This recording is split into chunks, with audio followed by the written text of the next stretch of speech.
ಸುದ್ದಿ 99 ಚಾನೆಲ್ಗೆ ಸ್ವಾಗತ. ಪ್ರಶಾಂತ್ ಸಂಬರ್ಗಿ ಪ್ರಕಾರ ನಟ ದರ್ಶನ್ ಹೆಂಡತಿ ವಿಜಯಲಕ್ಷ್ಮಿ ಅಪಾರ್ಟ್ಮೆಂಟ್ ಸೀಕ್ರೆಟ್. ವಿಜಯಲಕ್ಷ್ಮಿ ದರ್ಶನ್ ಇರೋ ಅಪಾರ್ಟ್ಮೆಂಟ್ನಲ್ಲಿ ನಿತ್ಯವೂ ಕರ್ಮಕಾಂಡ ನಡೆಯತ್ತೆ, ಅಲ್ಲೇ ನಾನಿರೋದು. ಪ್ರಶಾಂತ್ ಸಂಬರಗಿ ಯಾಕೆ ಈ ತರ ಹೇಳ್ತಿದ್ದಾರೆ, ಈ ಸುದ್ದಿ ನೋಡಿ. ಚಿತ್ರದುರ್ಗ ಮೂಲದ ರೇಣುಕಾಸ್ವಾಮಿ ಕೊಲೆ ಕೇಸ್ ದಿನಕ್ಕೊಂದು ರೂಪ ಪಡೆಯುತ್ತಿವೆ. ನಟ ದರ್ಶನ್ ವಿರುದ್ಧ ನಿತ್ಯ ಒಂದಿಲ್ಲೊಂದು ಆರೋಪ ಕೇಳಿ ಬರುತ್ತಿವೆ. ನಟ ದರ್ಶನ್ ಪತ್ನಿ ವಿಜಯಲಕ್ಷ್ಮಿ, ರೇಣುಕಾಸ್ವಾಮಿ ಕೊಲೆಗೆ ಸಂಬಂಧಪಟ್ಟಂತೆ ಮಾಧ್ಯಮದ ಜೊತೆ ಮಾತನಾಡಿದ್ದಾರೆ. ಈ ಬಗ್ಗೆ ಇನ್ನಷ್ಟು ಮಾಹಿತಿ ಇಲ್ಲಿದೆ. ರೇಣುಕಾಸ್ವಾಮಿ ಪತ್ನಿ ಸಹನಾಗೆ ಹಣ ಸಹಾಯ ಮಾಡಿ ಅಂತ ಮನವಿ ಮಾಡಿದ್ದೆ. ಈಗಾಗಲೇ ಸಾಕಷ್ಟು ಜನರು ಅವರ ಅಕೌಂಟ್ಗೆ ಹಣ ಹಾಕಿದ್ದಾರೆ.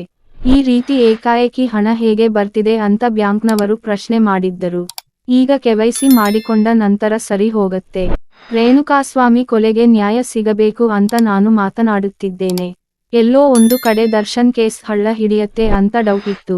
ಆದರೆ ಬೆಂಗಳೂರು ಪೊಲೀಸರು ಎಲ್ಲರಿಗೂ ಒಂದೇ ಕಾನೂನು ಅಂತ ಸಾಬೀತುಪಡಿಸಿದ್ದು ನನಗೆ ತುಂಬಾ ಖುಷಿ ಕೊಟ್ಟಿದೆ. ಸೋಶಿಯಲ್ ಮೀಡಿಯಾದಲ್ಲಿ ಕಾಮೆಂಟ್ಗಳು ಬರುತ್ತಿವೆ. ಇದನ್ನು ಅರಿಯದೇ ಇದ್ದರೆ ಕಷ್ಟ. 47 ವರ್ಷ ದೇಹ ಬೆಳೆದು ಬುದ್ಧಿ ಬೆಳೆದಿಲ್ಲ ಅಂದ್ರೆ ಅದು ಅಪ್ಪ ಅಮ್ಮ ಕೊಟ್ಟಿರೋ ಜೀನ್ಸ್. 8 ವರ್ಷಗಳ ಕಾಲ ವಿತರಕನಾಗಿ, 2 ವರ್ಷ ರೇಡಿಯೋದಲ್ಲಿ, 1 ವರ್ಷ ಮಲ್ಟಿಪ್ಲೆಕ್ಸ್ನಲ್ಲಿ ನಾನು ಕೆಲಸ ಮಾಡಿದ್ದೇನೆ. ನಾನು ಸ್ವತಂತ್ರ ವಿತರಕ, ನಿರ್ಮಾಪಕ ಕೂಡ. ನನ್ನ 20 ವರ್ಷದ ಚಿತ್ರರಂಗದ ನಂಟಿನಲ್ಲಿ ನಾನು ದರ್ಶನ್ ಜೊತೆ ಸೆಲ್ಫಿ ತಗೊಂಡಿಲ್ಲ, ಸಿನಿಮಾ ಮಾಡಿಲ್ಲ, ಭೇಟಿಯೂ ಆಗಿಲ್ಲ.